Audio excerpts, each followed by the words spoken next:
বাঙালির ১২ মাসের ১৩ পার্বণের মধ্যে নববর্ষ কিন্তু অন্যতম।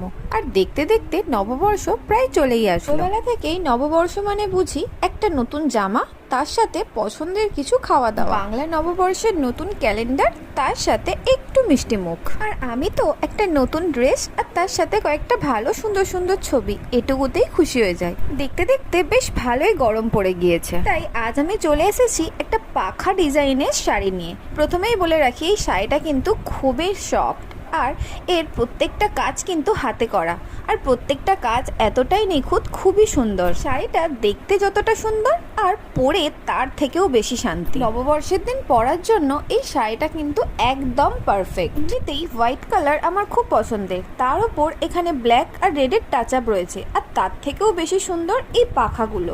এই পাখাগুলো দেখলেই না গরমে মনটা এমনিতেই ভালো হয়ে যায়। এই গরমে মন ভালো করার জন্য তোমরাও যদি এইরকম একটা সুন্দর শাড়ি পেতে চাও, তোমরা কিন্তু অবশ্যই আমাকে কমেন্ট বক্সে কমেন্ট করবে, বা মেসেঞ্জারে মেসেজও করতে পারো। আচ্ছা, এবার বলো তো এই শাড়িটা পরে আমাকে কেমন লাগছে? আমার তো বেশ নিজেকে ভালোই লাগছে এই হ্যান্ড প্রিন্টেড শাড়িটা পরে। শাড়িটা দেখতে সাধারণ হলেও কিন্তু অসাধারণ। কথাতেই আছে, বাঙালি নারী মানেই শাড়ি, আর শাড়ি পরে প্রত্যেকটা মেয়েকেই যথেষ্ট সুন্দর লাগে। তার উপর যদি একটা এইরকম সুন্দর শাড়ি হয়, আর তো বলতে নেই। সবাইকে নববর্ষের অনেক অনেক অনেক শুভেচ্ছা। নতুন বছর সবার ভালো কাটুক। শুভ নববর্ষ।